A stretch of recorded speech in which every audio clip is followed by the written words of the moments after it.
Dali lang, Lolo Isidro. Si Edsel, nandun pa po siya sa kuta ng mga aswang. Hindi ko pwedeng pabayaan ang kapatid ko.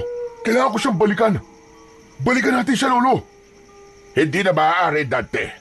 Hindi ko kaya ang puwersa ng mga aswang na yon. Tumakas na tayo bago pa nila tayo maabutan. Pero Lolo Isidro, hindi ko pwedeng iwanan ang kapatid ko. Nangako ko sa mga magulang namin na poprotektahan ko si Edsel, Lolo. Babalikan ko siya. Edsel, makinig ka sa akin. Alam ko mabigat ito para sa iyo. Pero magpasalamat ka na lamang sa Diyos at nagawa mo makatakas sa kuta ng mga aswang na yon. Hindi maaari, Lolo. Ililigtas natin siya, Lolo. Parang awa mo na. Gamitin mo ang mutya ng puting ahas. Parang awa mo na, Lolo. Ikinalulungkot ko, Dante. Pero mahina na ang katawan ko. Kahit ang mutya na meron ako, ay hindi na ako kayang palakasin. Isa pa, sigurado ako na sa mga oras na ito ay wala na ang kapatid mo sa dami ng aswang sa kutang yon. Malamang ay... Anak ng putya, hindi totoo yan. Buhay pa ang kapatid ko. Buhay pa siya. Kung ayaw siyang iligtas, ayoko na lang ang magliligtas sa kanya. Tatakbo na sana si Dante, pabalik sa kuta ng mga aswang, nang dumating ang mga kalalakihan sa baryo na may dalang sulo ng apoy. Agad na kinausap ng isa sa mga lalaki, si Lolo Isidro, at narinig ni Dante na parating na ang mga aswang, kaya kailangan na nilang makaalis sa lugar na yon. Dante, tara na! Paparating na mga aswang! Ayoko! Kailangan kong iligtas si Edsel. Ililigtas ko ang kapatid ko! Babalikan ko siya! Inutusan ni Lolo Isidro ang mga kalalakihan na pigilan si Dante sa tangkanyang pagbalik sa kuta ng mga aswang. Hinawakan siya ng ilang mga kalalakihan sa magkabilaan niyang braso at walang nagawa ang pagpipiglas niya sa puwersa ng mga yon. Habang umiiyak, ay walang tigil na isinisigaw ni Dante ng paulit-ulit ang pangalan ng kanyang nakababatang kapatid na si Edsel.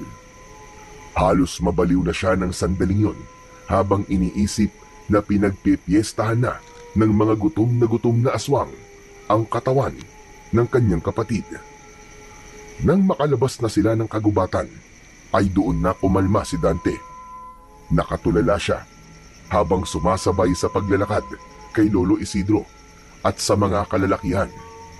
Nanginginig pa rin ang katawan ni Dante, hindi dahil sa pagod at takot, kundi dahil sa konsensyang unti-unti siyang kinakain. Pagkarating nila sa kubo ni Lolo Isidro, agad silang pumasok doon.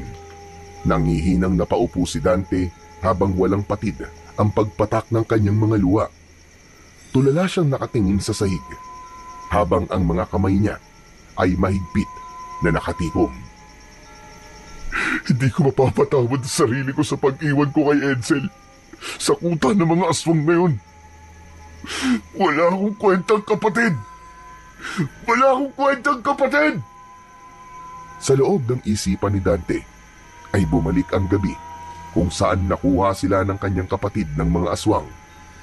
Gabi noon, sa kabila ng banta ng aswang, ay lumabas pa rin si Dante ng bahay para makipagkita sa babaeng kanyang nililigawan. Hindi niya alam na nakasunod pala sa kanya si Edsel. Nagulat na lamang siya nang marinig niya ang paghingi ng saklolo ng kanyang nakababatang kapatid. Lumingon siya at nakita niyang tinatangay ng mga aswang si Edsel. Sinubukan niyang iligtas ang kapatid niya, pero maging siya ay kinuha na rin ng mga aswang at dinala sa kuta ng mga yon na nasa gitna ng gubat. 2 gabi silang binihag ng mga aswang bago siya nailigtas ni Lolo Isidro at ng mga kalalakihan sa kanilang baryo.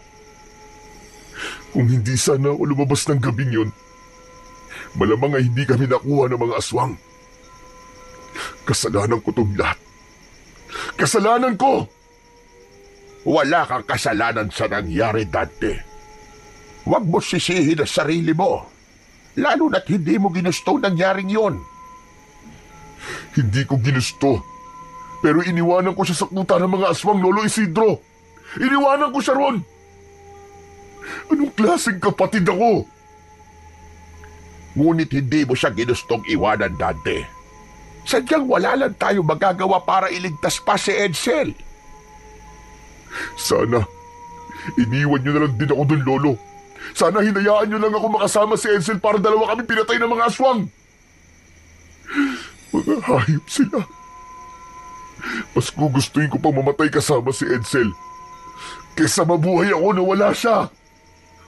Biglang bumagsak ng malakas ang isang kamay ni Lolo Isidro sa mesa. Nagulat si Dante. Nang tumingin siya sa matanda, ay matalim ang mga mata nito habang nakatitig sa kanya. Huwag mong sabihin yan, Dante.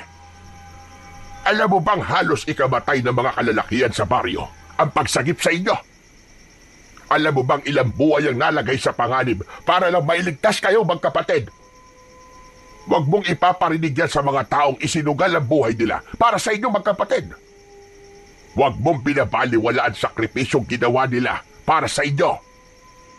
Mas lalong lumakas ang hagulgol ni Dante.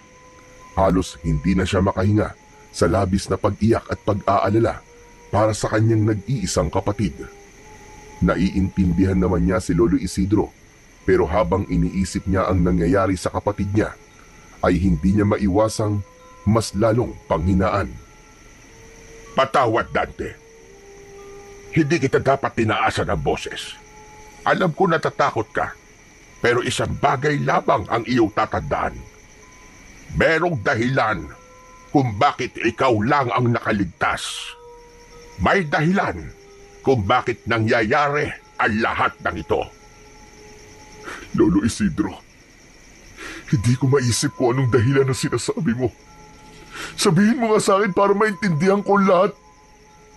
Hindi ko rin alam, Dante.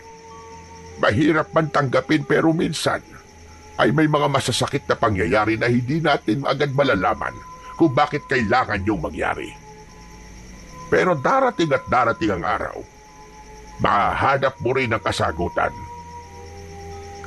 Pinunasan ni Dante ang kanyang luha, pero hindi pa rin maalis-alis ang bigat sa kanyang puso.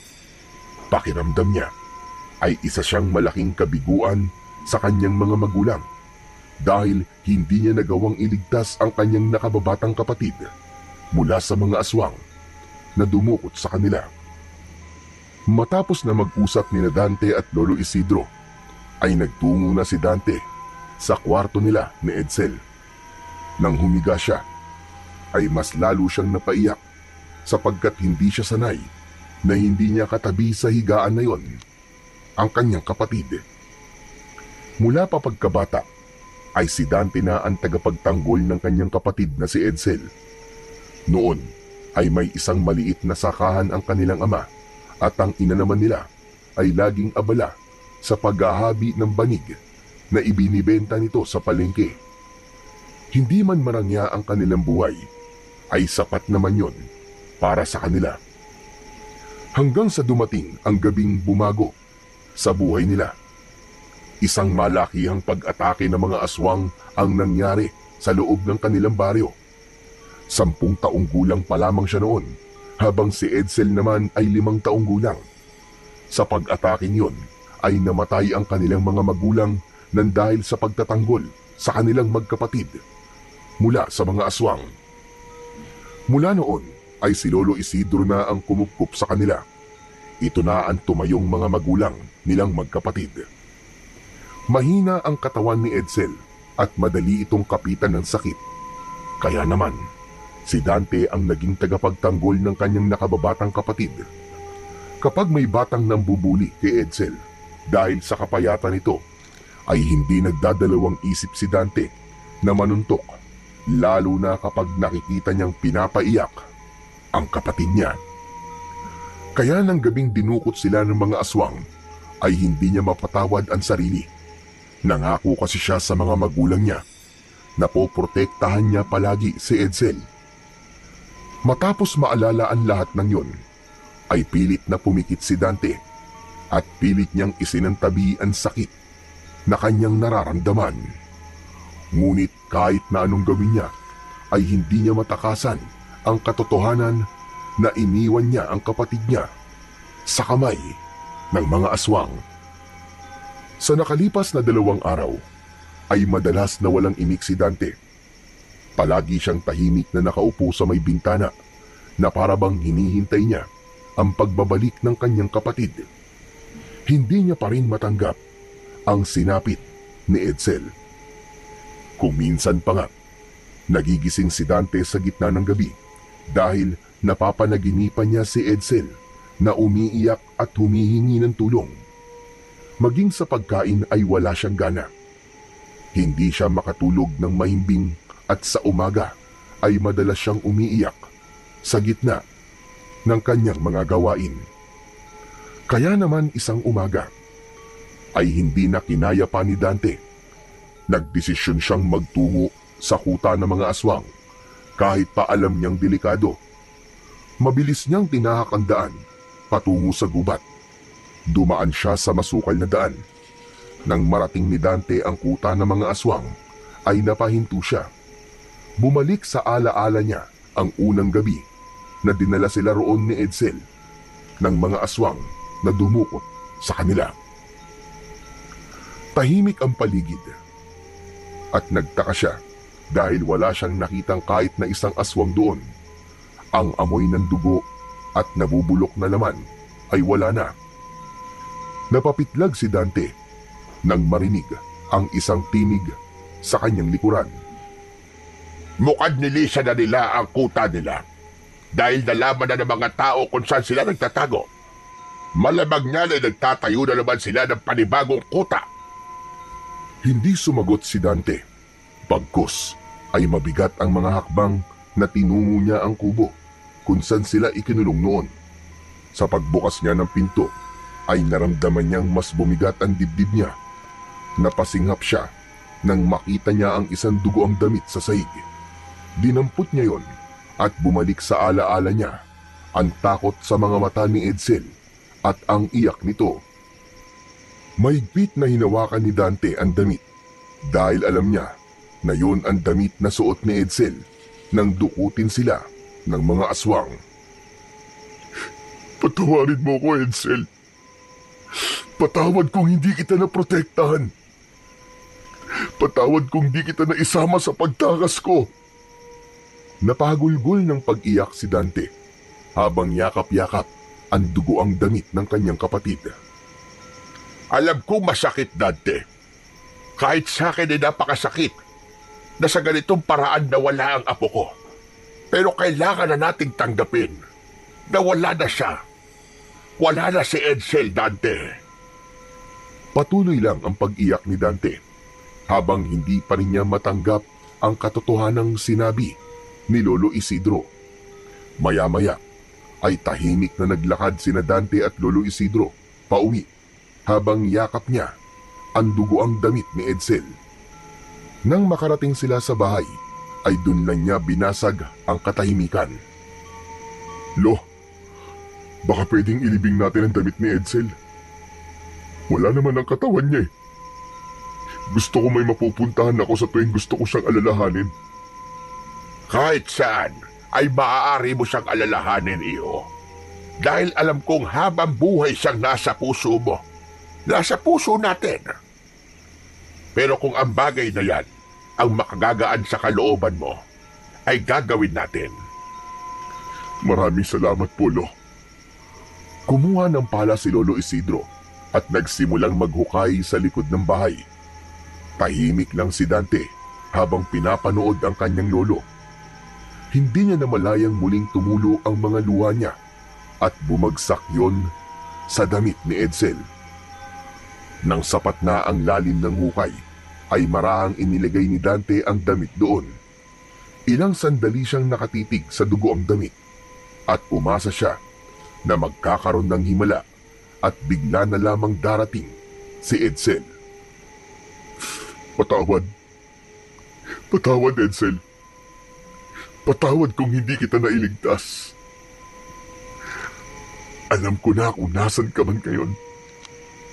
Ay masaya ka na dahil kasama mo na si nanay at tatay. Maingat na tinabunan ni Lolo Isidro ang hukay habang nakayuko si Dante. Alam niyang matagal pa bago mawala ang sakit na kanyang nararamdaman. Pero naniniwala siya na kailangan niya ng simulan na tanggapin ang lahat. Kinaumagahan, habang nag-aalmusal, ay tahimik lamang si Dante. Isang bagay ang paulit-ulit na naglalaro sa utak niya.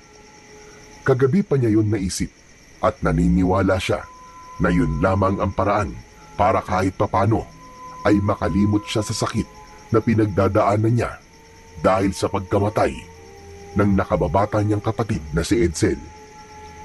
Aba Dante, wala ka na namang ganang kumain. Baka magkasakit ka na sa ginagawa mong yan sa sarili mo. Lo, nakapagdesisyon na po ako kagabi pa. Pupunta na po ako ng Maynila. Tatanggapin ko na po ang alok ni na Tita Maricel na pag-aralin ako sa kolehiyo. Oh, akala ko ba ay ayaw mo doon? Noon po yun, Lolo. Ayoko lang kasi noon na mahiwalay kay Edsel eh. Pero ano pang gagawin ko? Wala na si Edsel. Kaya kaya ko nang umalis dito sa baryo natin. Kung yan ang gusto mo, ay hindi kita pipigilan. Maganda rin naman na makapagtapos ka ng kolehiyo at ang edukasyon ay isang bagay na hindi mananakaw ng kahit na sino sa'yo. Kailangan ko rin po lumayo, Lolo Isidro. Hindi ako makakausad dito. Dahil lahat ng makikita ko ay nagpapaalala lang sa akin kay Edsel. Mas lalo lang ako nalulunod sa sakit. Naisip ko rin po, Lo, na baka gusto niyo pong sumama sa akin. Doon po tayo magsimula ng panibagong buhay. Umiling si Lolo Isidro, sabay higop ng kape. Dante, alam mo namang hindi ko pwedeng iwan ang lugar natin. Kailangan pa rin ako dito. Ako ang may hawak ng mutya ng puting ahas. Abay kung aalis ako, sino magpoprotekta sa baryo natin? Hindi pa tapos ang laban natin sa mga aswang. Dahil hanggang ngayon ay umaatake pa rin sila rito. Hindi na yata titigil ang mga walang yon hanggang hindi nila tayo nauubos. Pero Lo, kaya niyo po ba mag-isa rito? Matagal na akong mag-isa. Bago pa man ako ang mag-alaga sa inyo ni Edsel, hindi ba? Huwag mo kong intindihin. Ang intindihin mo ay ang buhay na bubuuhin mo uli sa Maynila. Wala nang nagawa si Dante kundi tanggapin ang desisyon ng kanyang lolo. Alam niyang hindi niya ito mapipilit. Ngunit sa kabila ng pagnanais niyang magsimula ng bagong buhay sa malayo, ay may bahagi niya na natatakot na iwanan si Lolo Isidro. Mabilis na dumating ang araw ng pag-alis ni Dante patungong Maynila. Inihatid siya sa bus station ni Lolo Isidro at habang naghihintay ng bus ay kinausap ni Dante ang kanyang lolo. Lolo Isidro, hindi po ba talaga kayo sasama sa akin? Napag-usapan na natin ito, Dante. Alam mo ang dahilan kung bakit hindi ako pwedeng umalis dito sa ating baryo. Ay, naku. Ewan ko po, Lo. Pero parang ayaw ko na pong umalis eh. Baka malungkot po kayo kasi dito pag mag-isa lang kayo. Ano ka ba naman? Huwag mo kong alalahanin. Marami naman tayong kapitbahay. Kapag naiinip ako ay pwede akong makipag-untaan sa kanila. O ayan na palabas. Dali na, sumakay ka na para makaalis ka na kagad. Bago tuluyang sumakay ng bus, ay isang mahigpit na yakap ang ibinigay ni Dante sa kanyang lolo. Sa kabila ng pangungulila sa baryo at kay Lolo Isidro, ay iniisip na lang niya ang magandang buhay na naghihintay sa kanya sa Maynila, lalo na kapag nakapagtapos na siya ng pag-aaral sa kolehiyo. Pagdating ni Dante sa Maynila, ay malugod siyang tinanggap ng kanyang tita Maricel at itinuring siya nitong parang sariling anak. Pinili ni Dante na kunin ang kursong civil engineering. Yun ay isa sa mga pangarap niya na matagal niya nang nais abutin, ngunit hindi niya nabigyang pansin dahil sa pag-aalaga sa kanyang kapatid. Lumipas ang 5 taon ng pagsisikap at pagpupuyat, at sa wakas ay naging ganap ng inhinyero si Dante. Nakahanap siya ng trabaho sa isang kilalang kumpanya at unti-unti siyang bumuo ng bagong buhay sa lungsod. Subalit sa kabila ng mga tagumpay niya sa buhay, ay hindi kailanman nawala sa kanyang puso't isipan si Edsel. Paminsan-minsan ay bumabalik sa kanya ang mga alaala ng kanyang kapatid. Hanggang sa unang pagkakataon, matapos ang 5 taon, ay nagpasya si Dante na bumalik sa kanilang baryo upang bisitahin si Lolo Isidro. Ang totoo, kung hindi lang dahil kay Lolo Isidro, ay hindi na siya babalik doon dahil natatakot siyang harapin muli ang masasakit na alaalang iniwan niya na roon. Pagbaba ni Dante mula sa sinasakyang tricycle, ay bumungad kagad sa kanya ang baryong minsang naging mundo niya. Marami na rin ang nagbago. May mga bagong tayong bahay at mukhang mas tahimik na ang baryo. Pero sa bawat hakbang niya ay may kirot siyang nararamdaman sa kanyang dibdib. Bawat sulok kasi ng lugar na yon ay nagpapaalala sa kanya ng masasayang sandali na kasama niya pa si Edsel. Mabigat ang hakbang ni Dante habang palapit sa bahay ni Lolo Isidro. Hanggang sa nakita niya si Lolo Isidro na abala sa pagdidilig ng mga tanim nitong gulay sa gilid ng bahay. Mas payat na ito ngayon kaysa dati at kita sa kilos nito ang panghihina ng katawan. Hindi na nito namalayan na nakalapit na siya. Lolo Isidro! Napahinto ang matanda at dahan-dahang lumingon sa kanya. Napakagat-labi si Dante nang makita ang mukha nito. Kulubot na ang balat nito at kita sa mga mata nito ang pagod at katandaan. Bumaha ang emosyon sa kanyang dibdib. Hindi niya napigilan ang pag-agos ng kanyang luha. Binitiwan niya ang dala niyang bag at parang bata na niyakap niya ang lolo niya. Patawad po, Lolo. Patawad po dahil 5 taon po akong hindi bumalik dito. Ano ka ba? Ayos lang, Dante. Ang mahalaga ay nagbalik ka. Nandito ka na ulit. Hindi mo alam kung gaano ko kasaya ngayon. Mariin na ipinikit ni Dante ang mga mata. Malakas siyang napahagulgol dahil alam niya sa kanyang sarili na malaki ang pagkukulang niya sa kanyang lolo. Pero nangako siya sa kanyang sarili na dahil kaya na niya, ay ibibigay niya rito ang maginhawang buhay na nararapat para dito.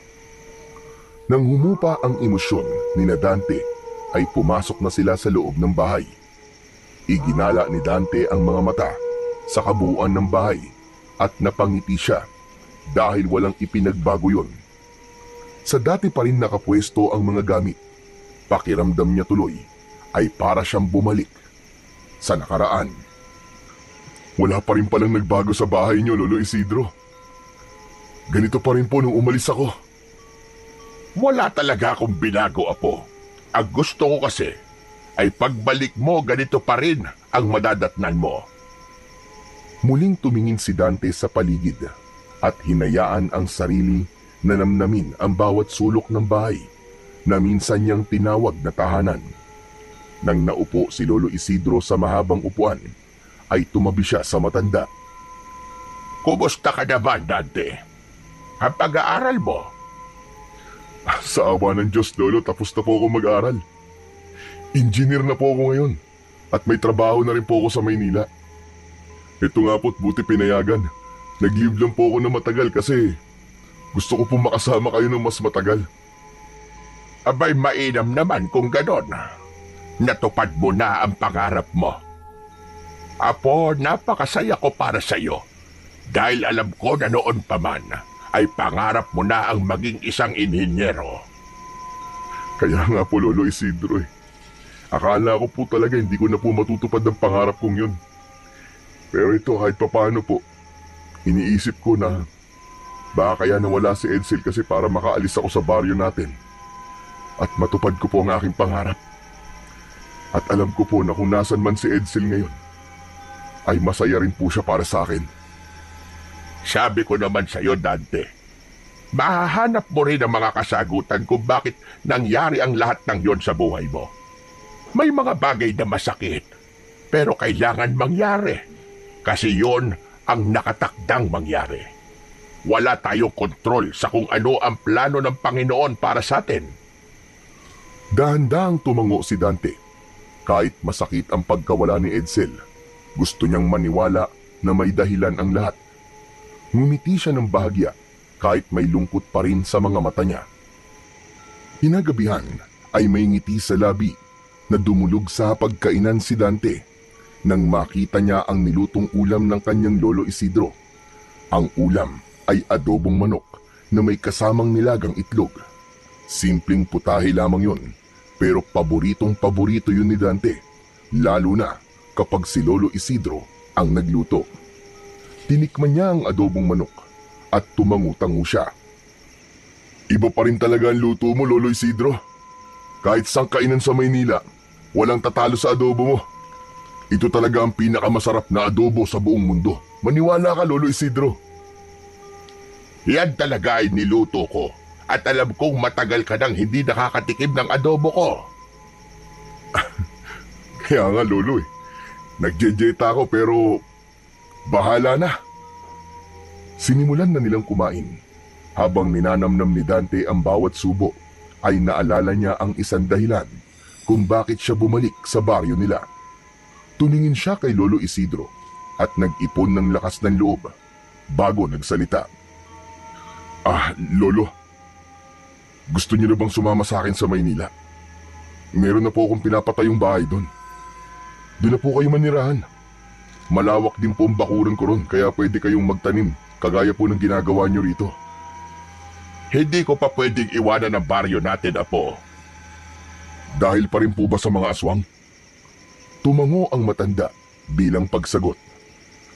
Pambihira. Hanggang ngayon pala hindi pa rin sila humihinto sa pagsalakay at pamimeste dito. Pero Lolo, matanda na po kayo. Hindi po ba oras na para huminto na po kayo sa pakikipaglaban? Dante, iho. Hanggat may mga sumasalakay na aswang dito, at hanggat ako ang nagmamay-ari ng mutya ng puting ahas, ay makikipaglaban pa rin ako sa mga aswang. Mahal na mahal ko ang baryo na ito, at hindi ko ito pwedeng iwanan nang hindi nauubos ang mga hinayupak na aswang na yan. Napatingin si Dante sa kwintas na suot ng kanyang lolo. Isang simpleng itim na tali yon na may palawit na puting bato. Ang puting batong yon ay ang tinutukoy ng lolo niya na mutya ng puting ahas. Ipinamana yon kay Lolo Isidro ng lolo nito. Ang mutya ng puting ahas ay isang mahiwagang mutya na nagtataglay ng kapangyarihan laban sa mga aswang. Bata pa lamang si Dante nang una niyang masaksihan ang totoong kapangyarihan ng mutya. Isang gabi, sinalakay ng mga aswang ang baryo nila. Nakita niyang humawak si Lolo Isidro sa mutya at biglang bumalot sa katawan nito ang isang liwanag na tila nagbigay rito ng kakaibang lakas. Maraming aswang na napatay noon si Lolo Isidro at simula ng gabing yon ay naniwala na siya sa taglay na kapangyarihan ng mutya. Nang sumunod na araw ay maagang nagising si Dante. Madilim-dilim pa ang paligid nang bumangon siya mula sa kanyang higaan at lumabas ng bahay. Agad niyang nakita si Lolo Isidro sa labas na abala sa pagpapakulo ng tubig sa isang lumang kalan na gawa sa bato. Nang makita siya ng matanda, ay ngumiti ito. Aba, ang aga mo naman yatang magising, Dante. Magandang umaga po. Sanay na po kasi ako magising ng ganitong oras eh. Oo nga pala, Lolo Isidro. Magja-jogging lang po ako sandali ah. O sige, pero bumalik ka kagad para sabay tayo mag-almusal. Ngumiti si Dante bago tumalikod at nagsimulang tumakbo palabas ng bakuran. Ramdam niya ang sariwang simoy ng hangin habang nagja-jogging siya. Bawat lugar na kanyang nadadaanan ay may mga ala-alang bumabalik sa kanyang isipan. Walang direksyon ang kanyang ginawang pagtakbo at hinayaan lang niyang dalhin siya ng kanyang mga paa sa kung saan hanggang sa napadpad siya sa dulong bahagi ng baryo. Napahinto si Dante nang makita niya roon ang nakatayong isang napakalaking bahay. Malamansyon ang estruktura noon na hindi pangkaraniwan sa kanilang baryo. Napapalibutan yon ng mataas na pader at ang gate ay yari sa magandang uri ng bakal. Hindi siya makapaniwala na may nakapagtayo ng ganong uri ng bahay sa baryo nila. Napabuntong hininga si Dante bago tumalikod at nagsimulang tumakbo pabalik sa bahay ni Lolo Isidro. Hindi niya maalis sa isip ang malaking bahay na kanyang nakita. Sa kanyang pagtakbo ay hindi nakaligtas sa mga mata niya ang mga ligaw na bulaklak sa tabi ng daan. Kulay bughaw ang bulaklak at meron yung kakaibang taglay na ganda.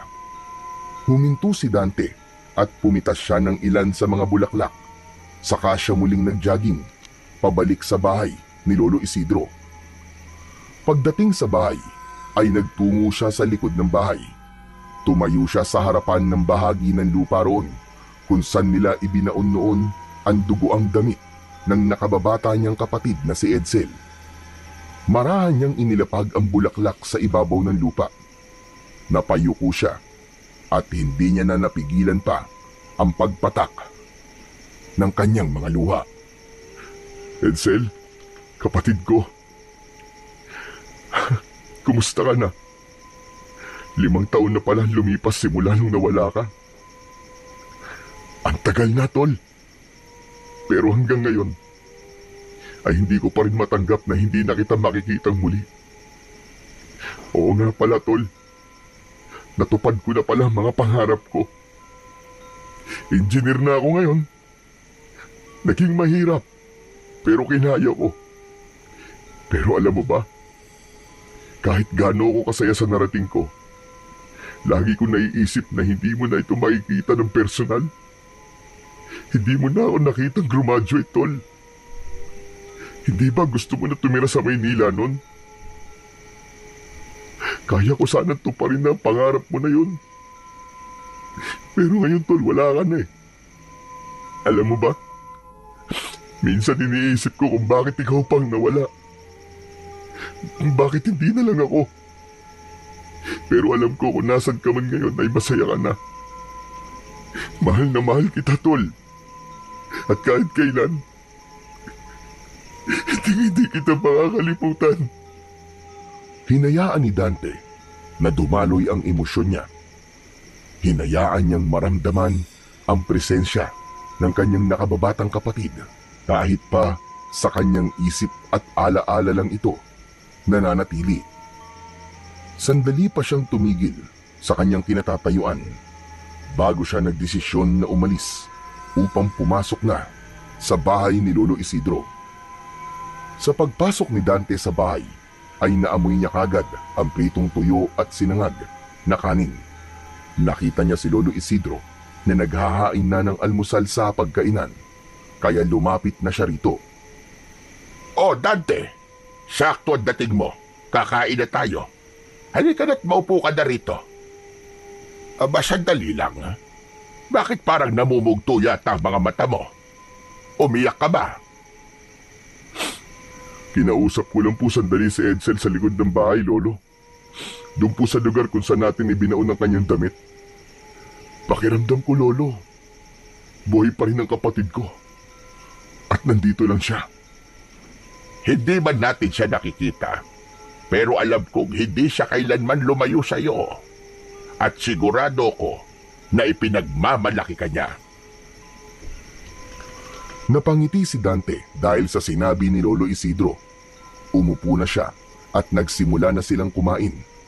Matapos niyang magtimpla ng kape. Sandaling huminto sa pagkain si Dante nang may maalala siya.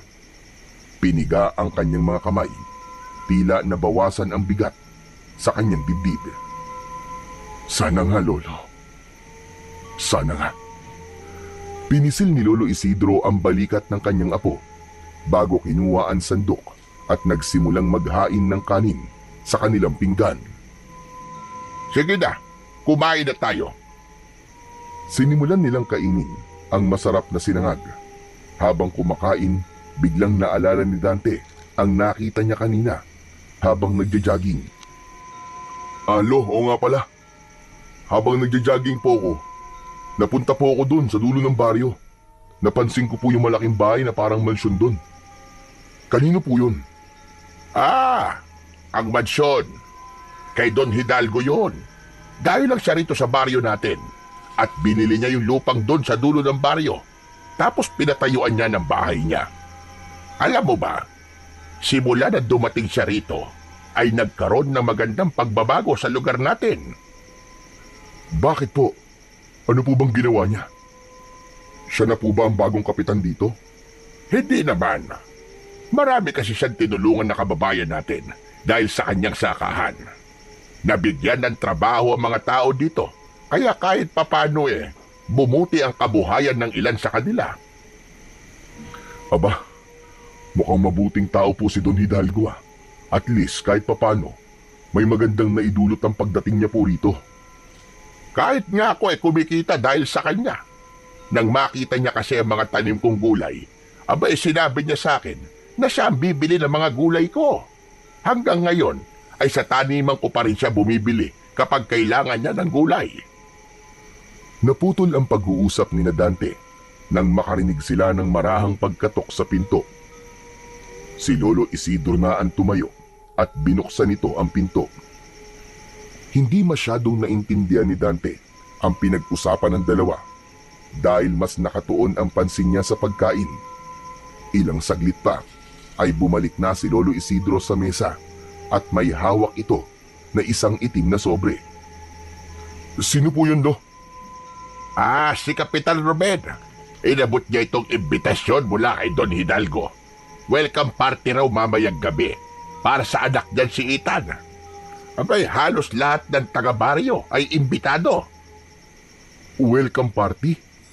So, may anak po pala si Don Hidalgo? Oo, pero sa pagkakaalam ko, ay sa ibang bansa lumaki si Ethan. Ngayon lang siya uuwi rito sa baryo. Kailan daw po yung party? Mamayang gabi na. Doon mismo sa mansyon nila gaganapin. Hindi ba napakabait niya talaga, Apo? Biruin mo. Imbis na mga mayayaman at kilalang tao ang iimbitahan niya sa kasiyahan sa bahay niya, ay isinama pa niya ang mga tao rito sa baryo. Di kung ganun, Lo. Pupunta po kayo mamayang gabi ron. Nako, siguradong magagamit niyo na naman po mga dance move niyo. Nako, hindi na. Matanda na ako para sa mga ganyang kasiyahan. Siya pa kailangan ko rin magbantay. At baka mamaya samantalahin ng mga aswang ang kasiyahan mamaya. At baka bigla silang umatake. Kung gusto mo, ikaw na lamang ang pumunta. Kinuha ni Dante ang sobre at sandali siyang natigilan nang tignan niya yon. Hindi niya maipaliwanag pero parang may bumubulong sa kanya na dapat siyang pumunta sa mansyon ni Don Hidalgo. Kinagabihan, nakatayo si Dante sa harap ng maliit na salamin sa kwarto niya. Nakasuot siya ng puti na polo at isinara niya ang mga botones nun. Ang pang-ibaba niya naman ay itim na pantalon at isang sapatos na puti.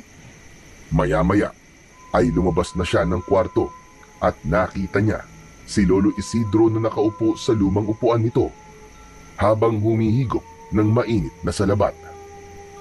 Lo, alis na po ako, punta na po ako doon.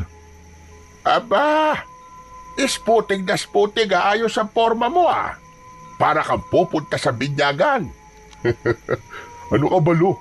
Party po ang pupuntahan ko, hindi binyag. Nagbibiro lang naman ako. Siya, sige na. Pero wag mong kalilimutan ang pinaka-importante sa lahat, Mag-Sharon ka. Ha?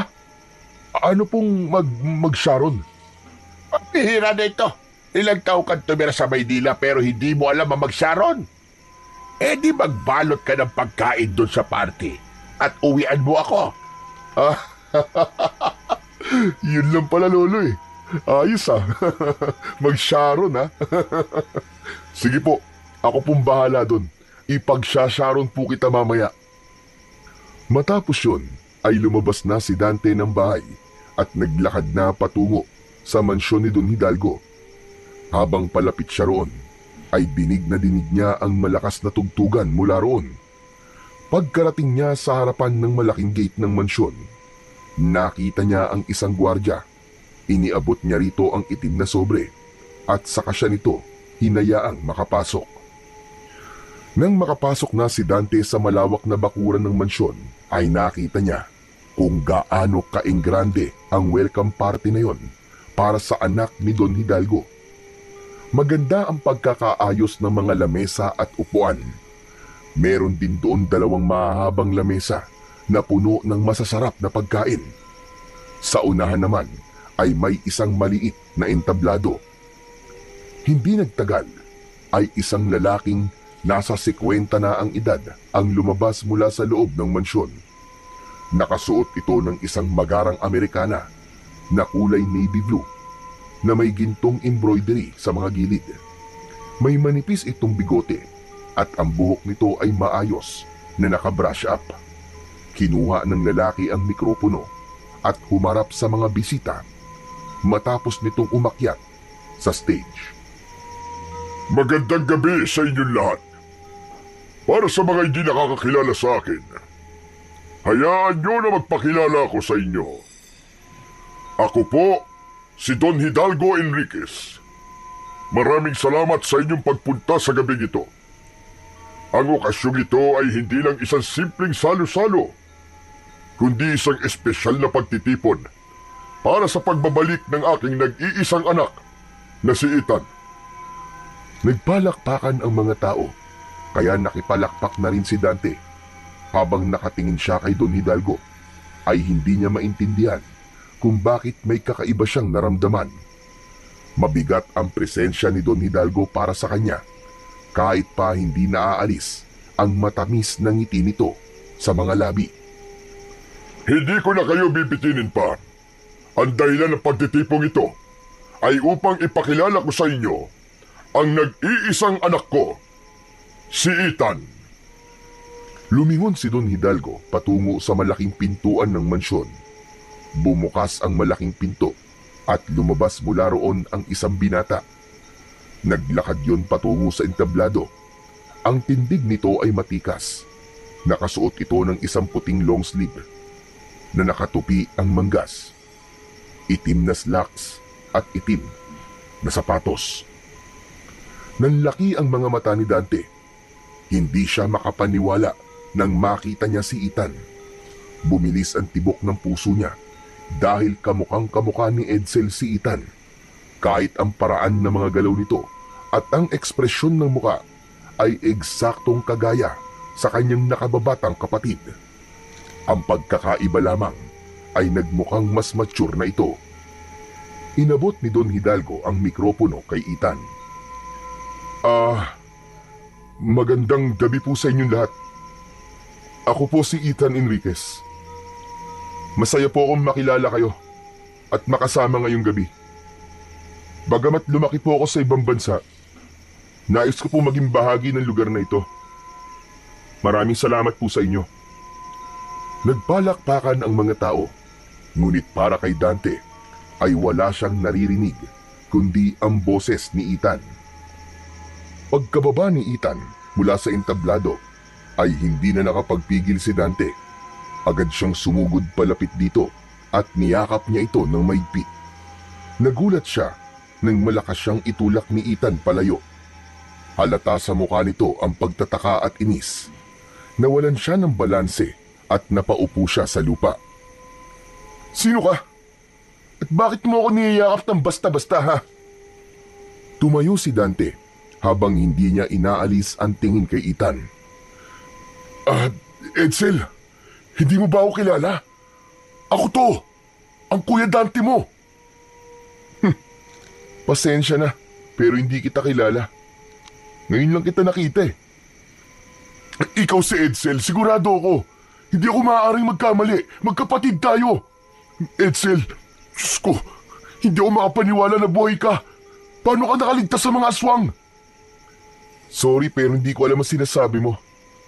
Tigilan mo ang pagtawag sa akin ng Edsel dahil hindi Edsel ang pangalan ko. Papa, sino ba ang taong to? Bakit nanggugulo to sa welcome party ko? Magsasalita pa sana si Dante upang ipaliwanag ang lahat, pero lumapit doon si Don Hidalgo at tinapik siya sa balikat. Iho, mukhang nagkakamali ka. Hindi Edsel ang pangalan ng anak ko.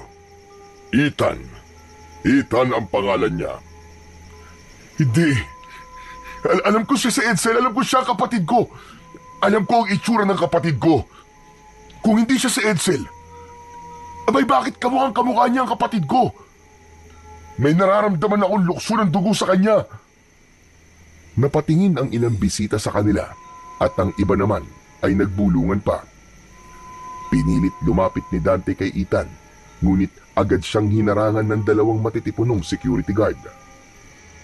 Edsel! Maniwala ka, ako to! Ako Kuya Dante mo, Edsel! Palabasin niyo na nga yan dito.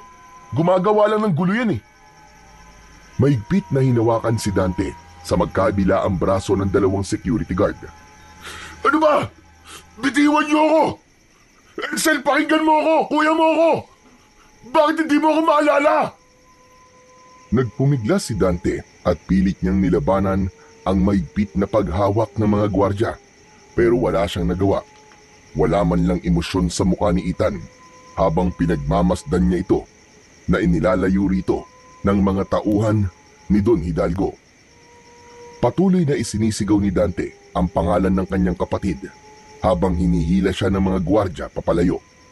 Nang tuluyan siyang mailabas sa gate, ay agad na isinarado ng isang gwardya ang gate. Naiwang nakatayo si Dante sa labas ng mansyon. Habol niya ang kanyang paghinga at nangangatog ang buo niyang katawan. Mula sa labas ng gate ay tinanaw niya si Ethan na bumalik na sa loob ng mansyon. Mabigat ang bawat hakbang ni Dante habang naglalakad siya pabalik sa bahay ni Lolo Isidro. Bagsak ang kanyang balikat at nakayuko siya na para bang pinagbagsakan siya ng langit at lupa. Paulit-ulit niyang tinatanong sa kanyang sarili kung paano nabuhay ang kanyang kapatid. Ngunit higit sa lahat ay nais niyang makakuha ng sagot sa tanong kung bakit itinatanggi nito na hindi ito si Edsel. Hindi na namalayan pa ni Dante na nasa harapan na siya ng bahay ng kanyang lolo. Pagpasok niya ay nakita niya si Lolo Isidro na nakaupo at nagbabasa ng isang lumang libro. Aba, bakit ang bilis mo namang nakauwi? Tapos na ba kagad ang parte? Hindi nagsalita si Dante. Sa halip, tahimik siyang naupo sa tabi ni Lolo Isidro para siyang wala sa sarili.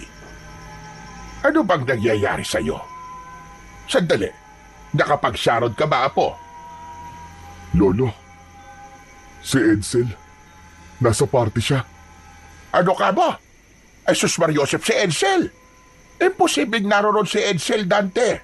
Nakalimutan mo na yatang matagal nang patay ang kapatid mo. Hindi, Lolo. Yung anak ni Don Hidalgo na si Ethan. Si Edsel yun. Kamukhang-kamukha niya ang kapatid ko. Dante, alam kong mahirap pa rin tanggapin ang pagkawala ni Edsel. Pero hindi mo maaaring ipilit na buhay pa siya dahil lang sa nakita mo may kamukha siya. Isa pa, normal lang na may kamukha ang isang tao. Mariing umiling si Dante at mahigpit na ikinuyom ang kanyang mga kamao. Hindi, Lolo eh. Hindi lang siya basta kamukha ni Edsel. Nararamdaman ko na siyang kapatid ko. Siya si Edsel. Hindi ako maaaring magkamali. Kapag nakita mo si Ethan, Lolo, sigurado ko maniniwala ka rin sa akin. Tinitigan siya ni Lolo Isidro na para bang sinusuri nito kung nagsasabi siya ng totoo o kung dala lamang yon ng matinding lungkot dahil hindi pa rin niya matanggap na wala na ang kanyang kapatid. Nang sumunod na umaga, ay agad na nagpunta si Dante sa harap ng mansyon ni Don Hidalgo. Nakatayo siya sa isang makapal na halaman, hindi kalayuan mula sa gate. Tahimik siyang naghintay at hindi niya inalis ang mga mata sa gate. Umasa siya na makikita niya mula roon si Ethan. Makalipas nga lang ang ilang sandali, ay bumukas ang gate at lumabas mula roon si Ethan. Naglakad ito patungo sa direksyon ng kagubatan. Agad na tumayo si Dante mula sa kanyang pinagtataguan at palihim na sinundan si Ethan. Sinigurado niyang hindi siya nito mapapansin, kaya labis ang pag-iingat niya sa bawat paghakbang niya. Habang palalim sa kagubatan, ay lalo siyang kinabahan. Pamilyar kay Dante ang direksyong tinatahak ni Ethan, hanggang sa natigilan siya nang makita kung saan ito nagtungo. Walang iba kundi sa dating kuta ng mga aswang na abandonado na. Huminto si Ethan sa gitna ng kuta at lumingalinga pa sa paligid. Hindi na nakapagpigil si Dante at lumapit na siya kay Edsel. Tinawag niya ito at may inis sa muka na lumingon ito sa kanya. Ikaw na naman? Anong ginagawa mo rito? Sinundan mo ba ako hanggang dito? Ngayon ay sigurado na ako na ikaw nga talaga si Edsel. Alam mo kung anong lugar na ito, di ba? Kaya ka nandito ay dahil ito ang lugar kung saan tayo dinala ng mga aswang 5 taon nang nakararaan. Hindi ko alam ang sinasabi mo. Tumigil ka na sa ilusyon mo, magkapatid tayo. Wala akong kapatid. Ako lang ang nag-iisang anak ng papa ko. Naglakad-lakad lang ako, kaya napadpad ako sa lugar na ito. Bakit ba itinatanggi mo na ikaw si Edsel? Galit ka ba sa akin? Dahil ako lang nailigtas ni Lolo Isidro noon. Mariing hinawakan ni Dante ang magkabila ang balikat ni Ethan at matiim niya itong tinignan ng diretso sa mata. Nakita niya ang bahagyang panginginig ng labi ni Ethan. Nagulat si Dante nang bigla siyang itulak ni Ethan ng malakas. Napaatras siya ng ilang hakbang. Tumalikod si Ethan at mabilis na naglakad palayo. Pero hindi agad sumuko si Dante. Agad niyang hinabol si Ethan at muli niya itong hinawakan sa balikat. Mabilis na humarap si Ethan at malakas siya nitong sinuntok sa muka. Napapikit si Dante sa lakas ng suntok ni Ethan. Nawalan siya ng panimbang at napaupo siya sa lupa. Kapag hindi mo ako tinantanan, pulis na ang makakaharap mo. Huwag mo akong subukan. Kayang-kaya kitang ipakulong. Lalo na't hindi naman kita kaano-ano. Muling tumalikod si Ethan at malalaki ang mga hakbang na naglakad palayo kay Dante. Sa kabila ng pananakit ni Ethan, ay hindi pa rin nawala sa isipan ni Dante na ito nga ang kapatid niyang si Edsel. Mabigat ang hakbang ni Dante nang maglakad siya pabalik sa bahay ni Lolo Isidro. Maapdi pa rin ang kanyang labi dahil sa suntok na natanggap niya kay Ethan. Papasok na sana siya sa bahay nang sumulpot mula sa gilid ng bahay si Lolo Isidro na may dalang mga kahoy na panggatong. Bumakas ang pag-aalala sa mukha ng matanda nang makita ang pasa sa mukha niya. Abe, ano nangyari sa iyo, Apo? Bakit may pasa ka sa mukha mo? Sinuntok po ko ni Edsel. Anong ibig mong sabihin? Baka si Ethan. Bakit ka naman niya susuntukin? Sinundan ko po siya. Nagpunta po siya doon sa dating kuta ng mga aswang. Alam kong alam niya po na doon kami dinala ng mga aswang na dumukot sa amin dati. Kaya gaya ko, ay binalikan din po niya ang lugar na yun. Pinilit ko sa kanya na siya si Edsel. Hanggang sa nagalit na siya, kaya sinuntok niya ako. Umiling si Lolo Isidro at napabuntong hininga. Kaya ka naman pala sinuntok kasi masyado kang makulit. Ano ba naman yan, Dante? Kung si Edsel nga ang Ethan na yon, hindi ba dapat natuwa siya nang makita ka niya? Ramdam ko pong galit siya sa akin, Lolo. At alam ko po kung bakit. Iniisip po niya na iniwanan ko siya noon. Akala niya pinabayaan ko siya sa kamay ng mga aswang. Nagtagpo ang mga mata ni Dante at Lolo Isidro. Hindi na nagsalita ang matanda at napailing na lamang ito. Ramdam niya na hindi pa rin kumbinsido ang lolo niya sa mga sinasabi niya. Pero naniniwala siya na sa oras na makita ni Lolo Isidro si Ethan ay maniniwala ito na nagsasabi siya ng katotohanan. Kinagabihan, sa gitna ng maimbing na pagtulog ni Dante, ay bigla siyang nagising dahil sa kaguluhan sa labas. Agad siyang bumangon at sumilip sa bintana. Nanlaki ang kanyang mga mata nang makita ang ilang mga aswang na inaatake ang mga tao sa labas nila. Hindi na siya nag-isip at mabilis siyang lumabas ng kwarto at nagulat siya nang makita niya si Lolo Isidro na palabas na ng bahay habang may dalang buntot ng pagi.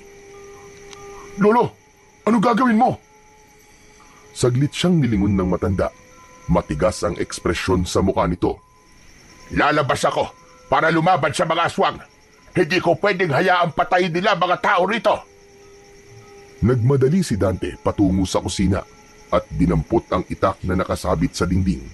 Matapos yun, ay binalikan niya ang kanyang lolo na palabas na ng bahay. "Sasama ako sa inyo, Lolo. Oras na para makatulong ako sa pakikipaglaban niyo sa mga aswang." Hindi pwede, Dante. Hindi mo alam kung paano makipaglaban. Dito ka lang.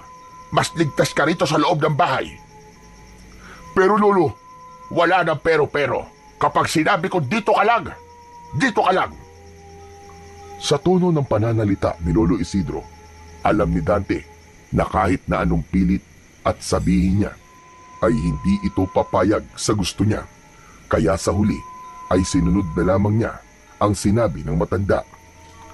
Matapos yun ay lumabas na si Lolo Isidro at naiwang mag-isa si Dante sa loob ng bahay. Nais niyang tulungan ang kanyang lolo, ngunit alam niya na magagalit lamang ito sa kanya. Isinarado na lang ni Dante ang pinto at sumilip siya sa bintana. Hindi niya inalis ang mata niya kay Lolo Isidro na matapang na nakikipaglaban sa mga aswang gamit ang buntot ng pagi. Alam niya na malakas ang loob nitong makipaglaban sa mga aswang dahil sa suot nito ang mutya ng puting ahas na nagbibigay rito ng lakas. Isang aswang ang malakas na hinampas ni Lolo Isidro gamit ang buntot ng pagi. Napasigaw ang aswang nang lumatay yon sa mukha nito at nag-iwan ng malalim na sugat. "Grabe! Kahit ugod-ugod na si Lolo, halimaw pa rin siya sa pakikipaglaban. Sige Lolo, hampasin mo pa! Huwag kang titigil hanggat hindi nauubos sa mga aswang na yan!" Hangang-hanga si Dante sa pakikipaglaban ng kanyang lolo. Ngunit habang tumatagal ay napapansin niya na hindi na ito kasing bilis tulad ng dati. Hindi niya maitatanggi na malakas pa rin si Lolo Isidro, pero halata na ang pagbagal ng galaw at atake nito. Dahil doon ay biglang kinabahan si Dante. Hanggang mula sa likuran ng kanyang lolo ay isang aswang ang umatake. Bago pa man makaiwas ang matanda, ay bumaon na ang matutulis na kuko ng aswang sa likod nito. Hindi na nag-isip pa si Dante at muli niyang kinuha ang itak. Patakbo siyang lumabas ng bahay at nilapitan niya ang aswang na umatake sa kanyang lolo. Walang pagdadalawang isip na tinaga ni Dante ang aswang sa batok na agad nitong ikinabagsak sa lupa. Mabilis na lumingon si Lolo Isidro at nagulat ito nang makita niya si Dante. Dante, anong ginagawa mo rito? Sinabi ko naman sa iyo manatili ka lamang sa loob. "Wala akong pakialam Lolo kahit magalit pa kayo sa akin. Sa ayaw at sa gusto nyo, makikipaglaban ako sa mga aswang." Muling sumugod ang mga aswang. Sa kabila ng sugat ni Lolo Isidro ay lumaban pa rin ito.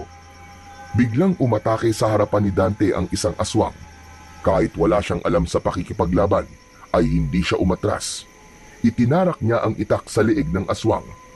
At nang hugutin niya yon, ay sumirit ang masaganang dugo mula sa sugat sa leeg ng aswang at nangisay yung bumagsak sa lupa. Luminga si Dante upang hanapin si Lolo Isidro. Nakita niya na nakahiga sa lupa si Lolo Isidro habang isang aswang ang nasa ibabaw nito. Nagpapambuno ang dalawa, pero sa lagay ng kanyang lolo ay alam niya na wala itong laban. Mabilis na tumakbo si Dante para tulungan si Lolo Isidro. Nanlaki ang mga mata niya nang makita niyang nagawang hawakan ng aswang ang mga kamay ng lolo niya. Ngumanga ng malaki ang aswang at takmang sasakmalin si Lolo Isidro sa leeg. Napasigaw si Dante dahil alam niya na kahit na anong bilis ng pagtakbo ang gawin niya ay hindi na siya aabot para iligtas si Lolo Isidro. Ngunit sa hindi inaasahang pangyayari ay biglang lumapit si Ethan sa aswang na umaatake kay Lolo Isidro at mabilis nitong ibinaon sa likod ng ulo ng aswang ang hawak nitong mahabang kawayan na may tulis sa dulo. Napahinto si Dante. Hindi siya makapaniwala sa kanyang nakita. Nakita niya rin ang reaksyon ni Lolo Isidro. Napako ang tingin ng matanda kay Ethan habang nanlalaki ang mga mata nito. Alam niya kung bakit ganun ang reaksyon ng lolo niya at dahil yon sa sobrang pagkakahawig talaga ni Ethan kay Edsel. Nanatili si Ethan sa kinatatayuan niya. Tinulungan ni Ethan si Lolo Isidro na makatayo. Maigpit ang hawak ng matanda sa braso ni Ethan habang unti-unting tumatayo. Pagkatayo ay mabilis na niyakap ni Lolo Isidro si Ethan ng mahigpit. Ramdam ni Dante ang pagkasabik ng lolo niya sa apo nito na inakala nilang patay na. Kasabay ng tagpong yun, napansin ni Dante ang kakaibang nangyari sa paligid. Ang mga aswang na kanina lang ay walang habas na umaatake ay biglang tumakbo palayo sa baryo hanggang sa wala nang natirang aswang doon. Nang tuluyang mawala ang mga aswang, ay lumapit si Dante sa dalawa. Ngunit biglang kumalas si Ethan mula sa yakap ni Lolo Isidro. Maraming salamat sa pagliligtas mo kay Lolo Edsel. Ikaw nga si Edsel. Hindi ako makapaniwala na buhay ka pa, apo ko. Tumigil nga kayo. Hindi ako sabi si Edsel eh. At huwag niyo nang ipilit pa ang isang bagay na walang katotohanan. Matalim ang tingin ni Ethan sa kanilang dalawa bago ito tumalikod at mabilis na naglakad palayo. Edsel! Edsel, apo, sandali lang! Bumalik ka rito! Akmang hahakbang si Lolo Isidro para sundan si Ethel, pero agad itong pinigilan ni Dante. Maigpit ang kapit niya sa braso ng matanda. Pilit itong pinipigilan. Lolo, hayaan niyo na siya. Sinubukan ko na rin siyang kausapin pero patuloy lang niyang itinatanggi na siya nga si Edsel. Matagal pang nakatitig si Lolo Isidro sa papalayong si Ethan hanggang sa tuluyan na itong nawala sa paningin nila. Matapos yun ay inalalayan ni Dante si Lolo Isidro pabalik sa loob ng bahay. Pagkatapos nila ay pinaupo niya ang kanyang lolo at mabilis siyang kumuha ng bote ng alkohol, malinis na tela at benda mula sa isang lumang kahon na ginagamit nila bilang pangunang lunas. Maingat na hinubad ni Dante ang dugo ang damit ng kanyang lolo. Pumesto siya sa likod nito at kahit paano ay nagpasalamat siya sa Diyos dahil hindi ganun kalalim ang sugat nito sa likod. Napakislot si Lolo Isidro nang buhusan ni Dante ng alkohol ang sugat nito pero hindi ito umangal. Alam niya na sanay na ito sa mga ganong sugat dahil sa tagal na nitong nakikipaglaban sa mga aswang. Pabihira. Totoo nga ang sinabi mo, Dante. Ang anak ni Don Hidalgo ay walang iba kundi si Edsel. Ang nakapagtataka lang ay bakit hindi niya tayo kilala. Ramdam kong kilala niya tayo, Lolo. Pero nagpapanggap lamang siya na hindi. Ang hinala ko ay galit siya sa akin. Ang iniisip siguro niya ay iniwan ko siya nun. Akala niya ay sarili ko lang ang isinalba ko, pero ang totoo ay gusto ko siyang balikan nun para iligtas din sa mga aswang. Nagpatuloy si Dante sa paglilinis sa sugat ni Lolo Isidro. Hindi niya napigilan ang maluwa dahil sa loob ng 5 taon ay inisip niyang patay na si Edsel at bilang kapatid nito ay masakit sa kanya na muli nga silang nagkita pero galit naman ito sa kanya. Kailangan ko siyang mapaamin, Lolo. Kailangan ko siyang makausap para maipaliwanag ko sa kanya ang lahat.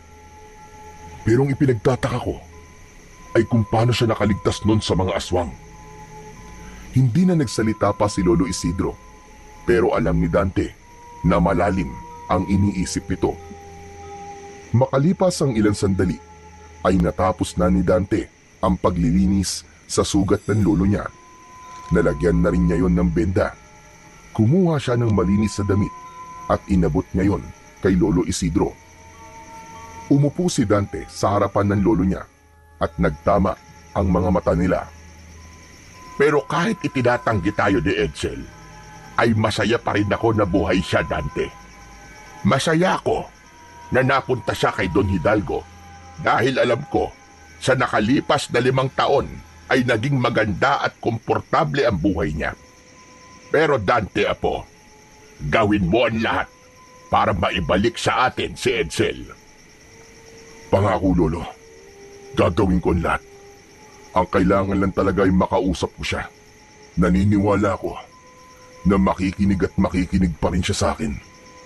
Alam ko na mahal niya pa rin tayo, Lolo. Habang nakatingin si Dante sa matanda, ay may awang humaplos sa puso niya. Sa kabila ng edad ni Lolo Isidro, ay patuloy pa rin itong lumalaban. Pilit pa rin nitong ginagampanan ang tungkulin na sana ay matagal na nitong iniwanan.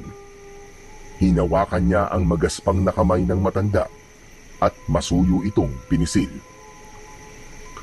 Lolo Isidro, kanina ho habang nakikipaglaban ka, ay nakita ko na hindi ka nakasimbilis ng dati sa pag-atake. Eh ano bang magagawa ko, apo? Matanda na ako, Dante. Hindi na ako kayang pabilisin ng mutya ng puting ahas. Kaya nga po, Lolo.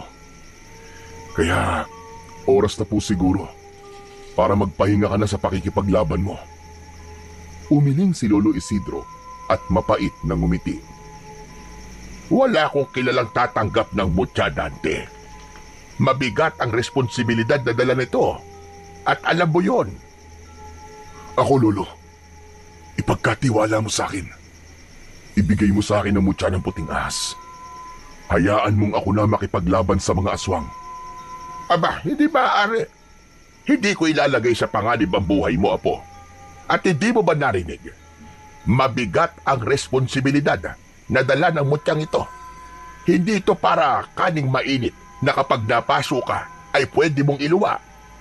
Pero hindi ko niluluwa ang mainit na kanin, Lolo. Kahit napapaso ko, ay nilulunok ko pa rin yun. Ganun ang gagawin ko kapag napunta sa akin ang mutya ng puting ahas. Kahit mahirapan ako, ay hindi ko ito bibitiwan gaya ng ginawa nyo.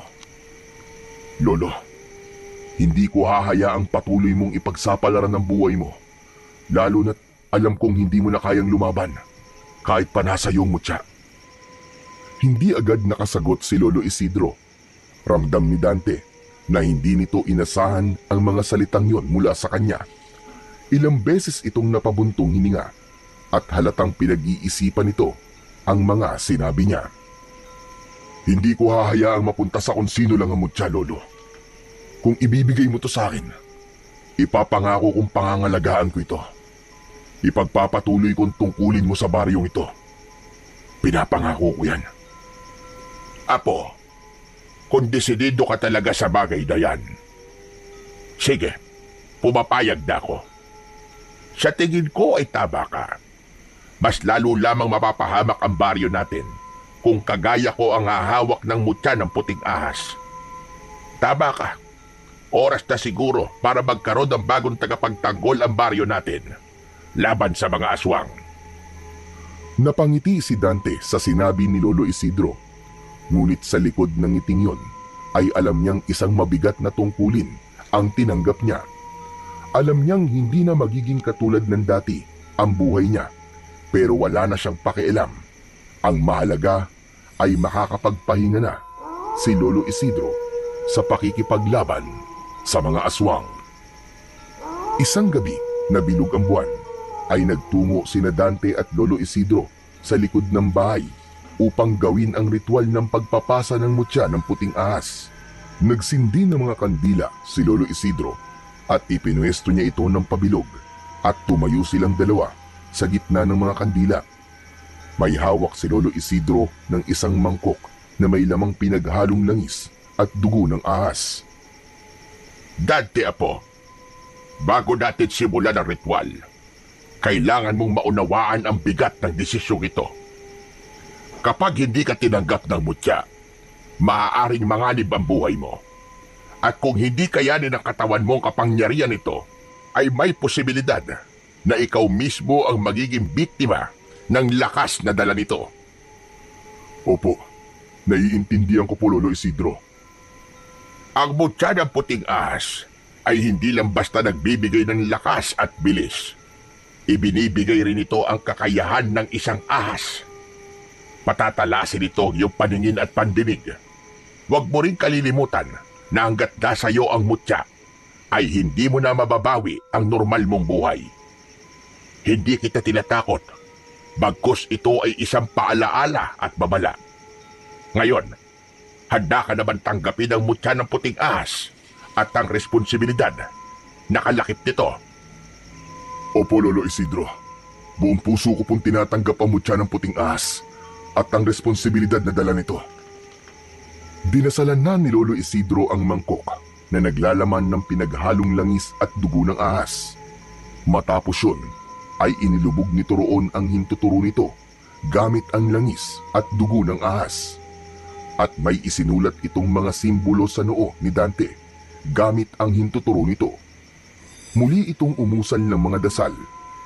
Sa pagkakataon na yon, ay nagsimulang lumakas ang ihip ng hangin sa paligid nila. Ang apoy sa mga kandila ay gumalaw na parabang nagsasayaw ang mga yon. Ibinaba ni Lolo Isidro sa lupa ang mangkok at hinubad nito ang mutya ng puting ahas. Ipinagkakatiwala ko na sa iyo ang mutya ng puting ahas, Dante. Simula ngayon, ikaw na ang tagapangalaga nito. Maingat na isinuot ni Lolo Isidro ang mutya sa leeg ni Dante. Matapos yun, ay isang matinding enerhiya ang dumaloy sa katawan ni Dante. Nanlaki ang mga mata niya nang maramdaman niya ang mainit na paggapang ng enerhiya sa kanyang mga ugat. Napahawak siya sa kanyang dibdib habang nilulukob ng matinding kirot ang buong katawan niya. Parang may nagbabagang apoy na pumapasok sa bawat himaymay ng kanyang mga laman. Napaluhod siya sa lupa habang pilit na kinukontrol ang lakas ng mutya. Dante, labanan mo! Ikaw ang dapat na kumontrol sa mutya at hindi ikaw ang dapat niyang kontrolin. Mariin na naikuyom ni Dante ang kanyang mga kamay habang pilit niyang kinokontrol ang kapangyarihang nagwawala sa loob niya. Pakiramdam niya ay sasabog ang kanyang katawan. Ilang sandali pa ay unti-unting humupa ang matinding enerhiya na nagwawala sa loob ng kanyang katawan. Nagsimulang bumalik sa normal ang kanyang paghinga at ang tibok ng kanyang puso. Maya-maya ay pawisang tumayo si Dante. Ngumiti si Lolo Isidro at bakas sa mukha nito ang labis na tuwa. Tilanggap ka ng mutya ng puting ahas, Dante. Tilanggap ka. Simula ngayon, isa ka ng tunay na mandirigma laban sa mga aswang. Huwag mong kalilimutan na ang kapangyarihan mo ay hindi lamang para sa sarili mo. Ito ay isang tungkulin, isang sakripisyo. Gamitin mo ito para sa kabutihan. Opo, Lolo. Maraming salamat po sa tiwala na ipinagkaloob sa akin ng mutya. At sa ilalim ng liwanag ng bilog na buwan, ay isang bagong tagapangalaga ng mutya ng puting ahas ang isinilang. Habang ramdam ni Dante ang bagong lakas na taglay niya, ay ibinulong niya sa sarili na gagawin niya ang lahat para matapos na ang pag-aasik ng takot at lagim ng mga aswang sa kanilang baryo. Sa mga sumunod na pag-atake ng mga aswang sa kanilang baryo, ay si Dante na mismo ang humaharap sa mga yon gamit ang isang matalim na itak at ang kapangyarihang hatid ng mutya ng puting ahas. Ay hinarap niya ang mga aswang. At lahat ng pag-atake sa baryo nila ay nagtagumpay siya na itaboy ang mga aswang dahil sa natakot ang mga yon sa kanya. Dahil doon ay mabilis siyang nakilala sa buong baryo bilang bagong tagapagtanggol at isang mandirigma na kayang puksain ang mga aswang. Ngunit sa kabila ng pagkilala na natanggap ni Dante, ay nanatili ang bigat sa dibdib niya. Hindi niya magawang maging lubusang masaya dahil hindi pa rin niya nakakausap si Edsel at hindi pa rin niya ito nagagawang ibalik sa pamilya nila. Isang gabi, habang naghahapunan, ay walang ibang laman ang isip ni Dante kundi ang kanyang kapatid. Sa gitna ng pananahimik niya, ay biglang nagsalita si Lolo Isidro. Dante, iho.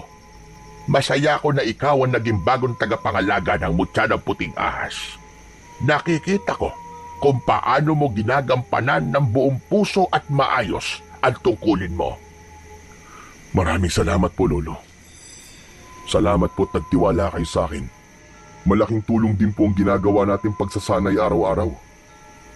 Pero paano na ang buhay mo sa Maynila, Apo? Balak mo pa bang bumalik doon? Saka na po ako babalik sa Maynila kapag sigurado na po akong tapos na ang banta ng aswang dito sa baryo. Saka kapag naibalik ko na rin si Edsel sa atin. Ano pala ang plano mo kay Edsel, Apo? Naisip ko po na kailangan ko makausap si Don Hidalgo.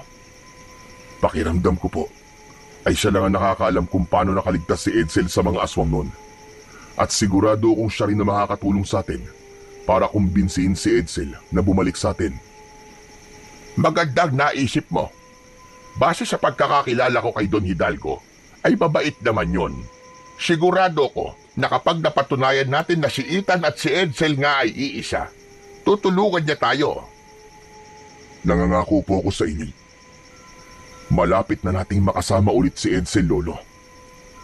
Sa sandali na yon, ay ramdam ni Dante ang pag-asa. Alam niya na darating ang araw na mabubuo na ulit ang pamilya nila. At kapag nangyari yun, ay poprotektahan na niya si Edsel upang hindi na ulit ito mawala sa kanila ng kanyang lolo. Isang umaga, maagang nagtungo si Dante sa palengke upang bumili ng ilang pangangailangan nila sa bahay. Sa paglalakad niya roon, ay isang pamilyar na figura ang agad na nakatawag ng kanyang pansin. Walang iba kundi si Ethan. Hindi na siya nag-atubiling lapitan ito at agad na bumakas ang inis sa mukha ni Ethan nang makita siya. Ikaw na naman? Talaga bang kahit saan ako naroon ay nakasunod ka? Edsel, miss na kita at ni Lolo Isidro. Parang awa mo na. Umuwi ka na sa bahay. Ano ba? Wala akong kilalang Lolo Isidro. Pwede ba? Layuan mo na ako. Kailangan natin mag-usap. Kailangan kong ipaliwanag sa'yo kung bakit hindi kita nabalikan noong gabing tatakas dapat tayo sa mga aswang. Kung iniisip mong pinabayaan kita, nagkakamali ka. Naipit lang ako sa sitwasyon, kaya hindi na kita nabalikan. Pero saksi ko ang Diyos, Edsel. Alam niya kung gaano ko kagustong balikan ka. Nagtama ang mga mata nilang dalawa. Napansin ni Dante ang luhang pilit na pinipigilan ni Ethan na kumawala. Kulit mo! Sinabi nang hindi nga ako si Edsel eh! Ilang beses ko man sasabihin sa'yo ang bagay na yan bago ka maniwala? O baka naman, iniisip mo na ako na matay mong kapatid para lang mabawasan ang bigat ng konsensyang dinadala mo? Kahit anong pagtanggi ang gawin mo, alam kong ikaw ang kapatid ko. Ikaw si Edsel. Hindi ako si Edsel at huwag mo akong sagarin. Kapag hindi ako nakapagpigil, tototohanin ko na ang pagpapapuli sa'yo. Parang binagsakan ng mundo si Dante. Wala na siyang nagawa nang tumalikod si Ethan at naglakad ito palayo. Naiwan siyang nakatayo sa gitna ng mataong palengke at sa kabila ng dami ng tao roon. Pakiramdam niya ay mag-isa siya habang unti-unting umaagos ang luha sa magkabilaan niyang pisngi. Isang gabi, naghahanda si Dante sa pagpunta niya sa mansyon ni na Don Hidalgo. Nakita niya ang kanyang Lolo Isidro na nakaupo sa labas ng kanilang bahay. Nilapitan niya ito para magpaalam. Sa tuwing lumalabas siya ay nakasanayan na niyang dalhin ang itak niya at ang mutya ng puting ahas na nakasabit sa kanyang liig. Lolo, pupunta po ako kay Don Hidalgo ngayong gabi. Kakausapin ko po siya tungkol kay Edsel. Abay, mabuti naman kung ganon. Sana'y matulungan niya tayo para maibalik na natin si Edsel. Gusto mo ba samahan kita? Umiling si Dante at ngumiti ng bahagya. Hindi na po, ako na lang po, Lolo. Ipagdasal niyo na lang po ako na maging maganda ang kalalabasan ng pag-uusap namin. O sige, mag-iingat ka, Dante. Muling ngumiti si Dante bago tuluyang naglakad palayo. Sa bawat hakbang niya sa madilim na daan ay pilit niyang nilalakasan ang kanyang loob. Umasa siya na sa tulong ni Don Hidalgo ay maibabalik na sa kanila si Edsel at masasagot na ang katanungan nila ng kanyang lolo kung paano nagawang makaligtas ni Edsel sa mga aswang na dumukot noon sa kanila. Hindi nagtagal ay narating na ni Dante ang mataas na gate ng mansyon ni Don Hidalgo. Huminto siya roon at huminga ng malalim. Sa kabila ng kaba, alam niyang hindi siya maaaring umatras.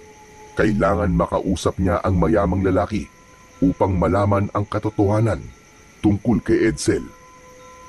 Maya-maya pa ay lumapit ang isang matikas na gwardya habang hawak ang isang batuta.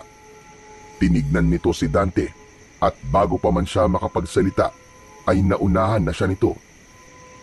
Ang bira! Ikaw na naman! Ikaw yun ang gulo noon sa welcome party ni Sir Ethan ah! Pasensya na sa nangyari noon, kaibigan.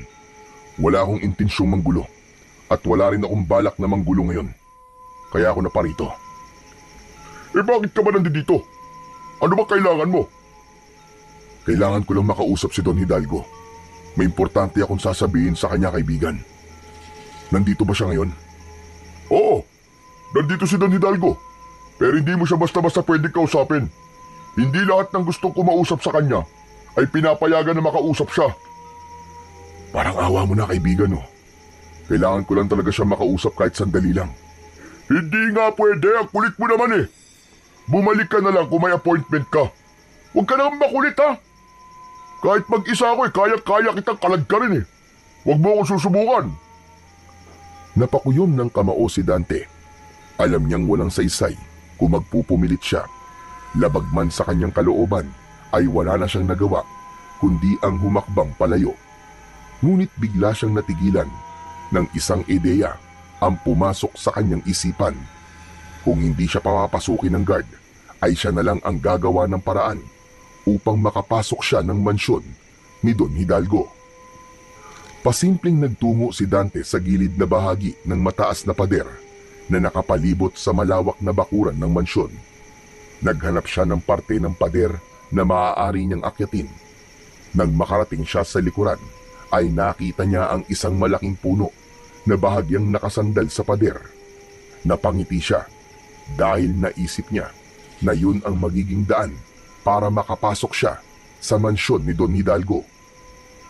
Mabilis na inakyat ni Dante ang puno at nang nasa taas na siya, ay tumulay siya mula roon papunta sa ibabaw ng pader. Sakto na sa ibaba ay may nakatambak na dayami. Walang pag-aalinlangan na tumalon siya sa tambak ng dayami. Lumingalinga pa sa paligid si Dante at doon niya napansin ang pinto sa likod ng mansyon. Lumapit siya ron at nang malaman niyang hindi yun nakalak ay marahan niya yung binuksan. Sumilip siya at nang masiguro niyang walang tao ay saka siya pumasok. Alam ni Dante na malaki ang posibilidad na nasa ikalawang palapag ang kwarto ni Don Hidalgo at maaaring naroon ito kaya hindi na siya nagdalawang isip na akyatin ang malaking hagdan. Pagdating sa second floor ay isa-isa niyang binuksan ng mga kwarto hanggang sa makarating siya sa isang silid na may malaking portrait ni Don Hidalgo. Pumasok siya roon at iginala ang paningin sa kabuuan ng silid. Grabe! Sobrang laki naman ng kwarto ni Don Hidalgo. Mas malaki pa to sa bahay ni Lolo Isidro ah. Nanlamig si Dante nang makarinig siya ng yabag ng sapatos na tila palapit sa kwartong kinaroroonan niya. Natatarantang naghanap siya ng mapagtataguan at nakita niya ang isang malaking closet at doon niya napagdesisyonang magtago. Pumasok siya sa closet at maingat na isinarado ang pinto nun. Mula sa siwang ng closet ay nakita niyang pumasok si Don Hidalgo sa kwarto. Isinarado nito ang pinto. Lumapit ito sa telepono na nasa maliit na mesa. Nagdial ito roon at maya-maya ay may kausap na ito gamit ang telepono. Malapit na ang kaarawan ni Ethan. At sa gabing yun, isasagawa na natin ang ritual. Huwag kang mag-alala dahil wala siyang kaalam-alam. Sa oras na maging aswang na si Ethan, ay wala na tayong dapat ipangamba. Magpapatuloy ang ating lahi at may magmamana na ng pagiging pinuno ko ng mga aswang. Mas nanlamig si Dante sa kanyang narinig. Nanatili siya roon sa kloset dahil pakiramdam niya ay marami pa siyang malalaman. Ano ka ba? Huwag mong isipin yan. Walang naghihinala sa baryo na ito na ako ang pinuno ng mga aswang na umaatake sa kanila. At tungkol naman kay Dante, wala na siyang magagawa. Nilason ko na ang isip ni Ethan. Hindi na siya babalik sa pamilya niya. Tuluyan niya ng tinalikuran ng lahat at kahit na anong sabihin ko kay Ethan, ay sinusunod niya. Nanginig ang buong katawan ni Dante sa mga sinabi ni Don Hidalgo. Dahil doon ay tuluyan niya nang nakumpirma na si Ethan at si Edsel ay iisa. Tumiim ang kanyang bagang at naisip niya na kailangan niya nang harapin si Don Hidalgo sa gabing yon upang tapusin na ang kasamaan nito. Walang pagdadalawang isip na lumabas si Dante sa loob ng kloset. Agad niyang hinugot ang itak mula sa kaluban nito. Nang makita siya ni Don Hidalgo, ay nanlaki ang mga mata nito sa labis na gulat. Mabilis nitong ibinagsak ang telepono at humarap kay Dante. Hayop ka, Don Hidalgo. Ngayon ay alam ko na. Ikaw ang may pakana ng lahat ng ito. Ang mga alagad mong aswang ang dumukot sa amin ni Edsel nun. At hindi mo siya pinatay dahil gusto mo siyang gawing tagapagmana mo bilang pinuno ng mga aswang. Hayop ka! Hindi ako papayag na hindi malaman ng lahat kung ano ka talaga, Don Hidalgo. Nanginig ang kamay ni Dante habang mahigpit na nakahawak sa itak. Umiling si Don Hidalgo at isang nakakalokong tawa ang pinakawalan nito. At sa tingin mo, may maniniwala sa'yo? Ginawa ko ang lahat para bumango ang pangalan ko sa baryong ito. Mahal ako ng mga tao rito. Isa kong haligi ng komunidad na ito. Samantalang ikaw, sino ka ba sa baryong ito, ha? Ako ang mas paniniwalaan ng mga tao kaysa sa'yo. Ano ba sa tingin mo ang gagawin ko? Sasabihin ko sa lahat ng tao ang mga natuklasan ko? Hindi. Hindi ko na kailangan gawin yun. Alam mo kung anong gagawin ko. Papatayin kita, Don Hidalgo. At kapag nagawa ko yun, saka ko isisiwalat sa mga tao na isa kang aswang. At ikaw ang dahilan kung bakit napakaraming inosenteng taong namatay sa baryong ito. Nanlisik ang mga mata ni Don Hidalgo. Isang malakas na sigaw ang pinakawalan nito. At kasunod nun ay narinig ni Dante ang pagtunog ng mga buto nito na para bang may pagbabagong nangyayari sa katawan nito. Hanggang sa unti-unting nagbago na nga ang anyo ni Don Hidalgo. Tinubuan ito ng matigas at makapal na balahibo. Ang mga mata nito ay naging mabalasik at nagkaroon ito ng matutulis na mga kuko at ngipin. Bahagyang lumaki ang katawan nito. Makalipas ang ilang segundo, ay hindi na si Don Hidalgo ang nasa harapan ni Dante, kundi isa ng mabangis na pinuno ng mga aswang. Sa wakas, ipinakita mo na rin kung sino kang talaga. At ito na ang ulat huling beses na makikita mo ko sa ganitong anyo. Dahil hindi ako ang mamamatay ngayong gabi, kundi ikaw. Naunang umatake ang aswang kay Dante. Mabilis ang galaw nito. Umatras si Dante at matagumpay niyang naiwasan ang matutulis na kuko ng aswang. Bumuelo ang aswang upang sunggaban ulit si Dante, pero gaya ng una ay naiwasan niya lamang yon. Umikot si Dante sabay tarak ng itak sa tagiliran ng aswang. Napangiwi sa sakit si Don Hidalgo at mas lalo pa itong nagalit dahil doon. Tumalon ng aswang kay Dante habang nakaumang ang matutulis nitong mga kuko. Yumuko si Dante at habang nasa itaas niya ang aswang ay hiniwa niya ang tiyan nito. Mabilis na lumayo ang aswang kay Dante habang sapu-sapo ang sugat nito sa tiyan. Akala mo ba ay natatakot ako sa'yo dahil sa mutyang meron ka? Ha! Bakit hindi ba? Tignan mo ang sarili mo. Sugatan ka na. Habang ako, kahit galos ay wala pa. Mas lalong hinigpitan ni Dante ang pagkakahawak niya sa kanyang itak. Ramdam niya ang patuloy na pagdaloy ng enerhiya mula sa mutya ng puting ahas sa kanyang buong katawan. Tila walang kapaguran na umatake ulit si Don Hidalgo. Binuhat nito ang isang lamesa at ibinato nito yon kay Dante. Gumulong pakaliwa si Dante at sa dingding tumama ang lamesa. Sumugod naman si Dante kay Don Hidalgo at isang malakas na suntok ang kanyang pinakawalan at tumama yon sa mukha nito. Bumagsak si Don Hidalgo sa sahig. Hinila ni Dante sa braso ang aswang at nang makatayo ito ay pumwesto siya sa likod nito at niyakap niya ang braso niya sa liig ng aswang habang ang matulis na dulo ng itak ay nakatusok sa tagiliran nito. O ano ngayon? Ngayon mo sabihin na ako mamamatay ngayong gabi at hindi ikaw? Nagpumigla si Don Hidalgo. Nagpumilit itong makawala mula kay Dante. Pero dahil sa lakas na taglay niya, ay wala itong laban sa kanya kahit ito pa ang pinuno ng mga aswang. Hanggang sa biglang bumukas ang pinto. Sabay na napatingin sina Dante at Don Hidalgo nang pumasok si Ethan o mas tamang sabihin na natin na si Edsel.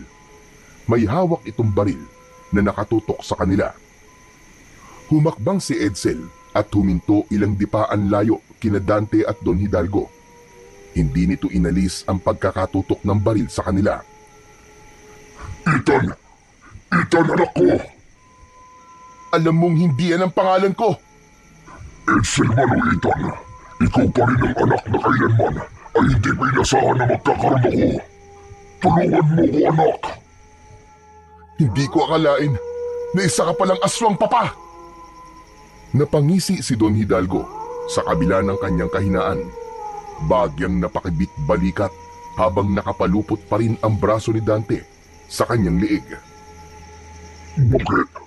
Mabubura ba ng pagiging aswang ko katotohanan? Ako ang dahilan kung bakit buhay ka pa hanggang ngayon, Edsel.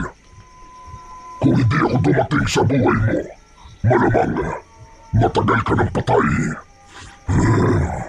Pero tignan mo sa sarili mo ngayon.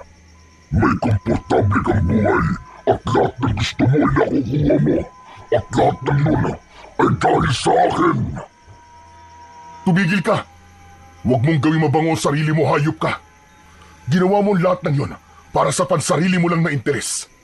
Hindi mo binuhay si Edsel dahil sa awa o pagmamahal.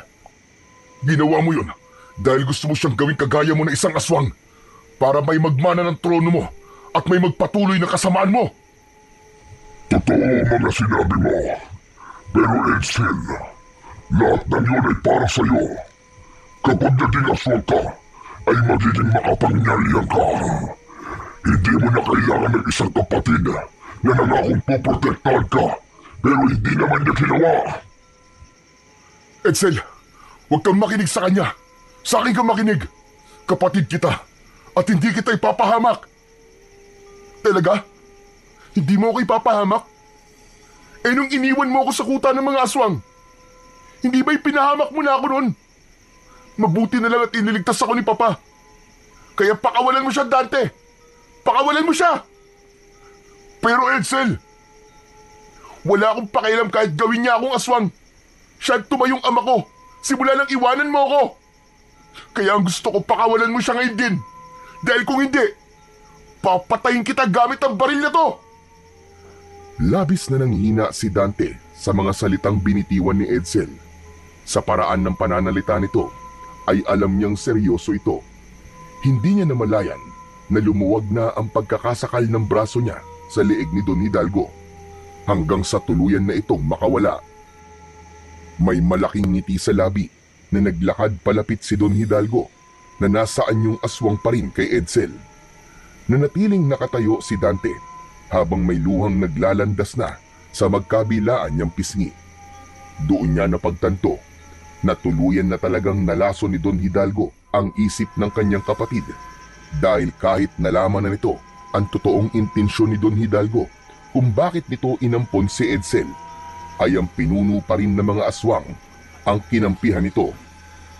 Marahang naglakad si Don Hidalgo palapit kay Edsel. Hindi mapalis ang malaking ngiti nito dahil pakiramdam nito ay ito na ang nanalo sa gabing yun. Hindi pa rin makapaniwala si Dante. Alam niyang malalim ang sugat na iniwan ng nakaraan dito. Ngunit hindi niya akalaing ganun kahigpit ang kapit ni Don Hidalgo kay Edsel. At nagawa pa rin itong paikutin ang kapatid niya sa mga palad nito. Ngunit laking gulat ni Dante nang biglang itinutok ni Edsel ang baril sa mukha ni Don Hidalgo at pinaputok yun. Walang buhay na bumagsak ang aswang sa sahig habang may isang tama ng bala ng baril sa noo nito. Matapos yun ay isang nakabibinging katahimikan ang bumalot sa silid na yon. Hindi pa rin makagalaw si Dante sa labis na pagkagulat sa ginawa ng kanyang kapatid. Para yan sa lahat ng panlilinlang mo sa akin, Hidalgo. Hindi na dapat binubuhay ang mga kagaya mong aswang. Tumingin si Edsel sa kanyang kuya Dante at nawala na ang galit sa mukha nito. Lumapit ito sa kanya. Hindi makapaniwala si Dante nang bigla siyang niyakap ni Edsel. Naramdaman niya ang panginginig ng katawan ng kanyang kapatid. Pagkalipas ng ilang sandali ay kumalas na si Edsel sa pagkakayakap. Bakit mo siya pinatay? Ang akala ko ba sa kanya ka kumakampi?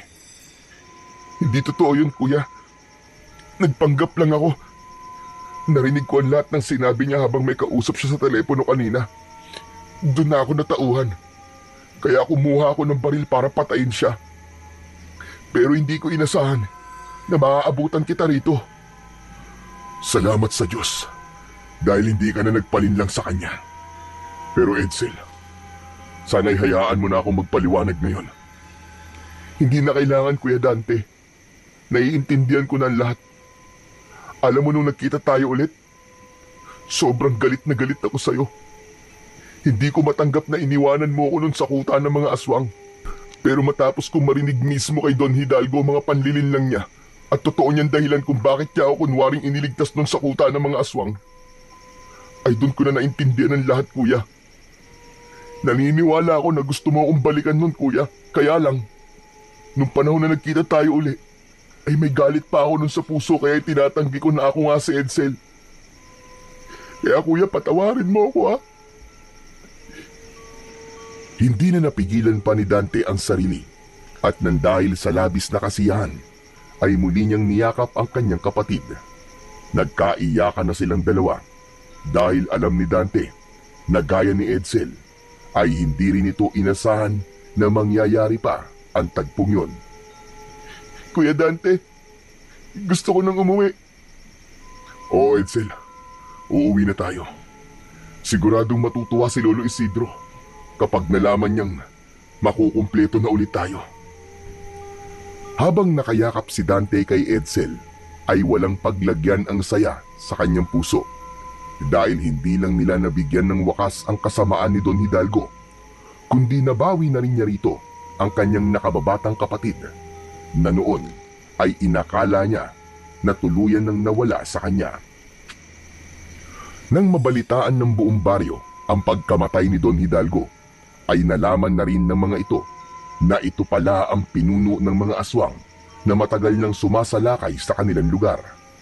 Sa pagkawala ni Don Hidalgo, ay natigil na rin ang mga pag-atake ng aswang at muling bumalik ang katahimikan sa baryo ni Dante. Sa kabila ng lahat, ay nanatili pa rin kay Dante ang mutya ng puting ahas dahil naniniwala siya na hindi pa tapos ang pakikipaglaban niya sa mga kampon ng kadiliman. Matapos ang lahat, ay nilisan ni Dante at Edsel at Lolo Isidro ang baryo at nanirahan sila sa Maynila upang magsimula ng panibagong buhay. Doon nga ay naibigay na ni Dante sa kanyang kapatid at Lolo Isidro ang pangarap niyang maginhawang buhay para sa mga ito. Sa paglipas ng mga taon, ay mas lalo pang tumibay ang pagsasama ni Dante at Edsel bilang magkapatid. Paminsan-minsan, bumabalik sila sa baryo upang magbakasyon at alalahanin ang lahat ng mga pinagdaanan nila noon. Alam ni Dante na hindi nila maaaring tuluyang talikuran ang lugar na yon dahil doon siya nagsimulang mangarap, hindi lang para sa kanyang sarili, kundi para rin sa dalawang pinakaimportanteng tao sa kanyang buhay.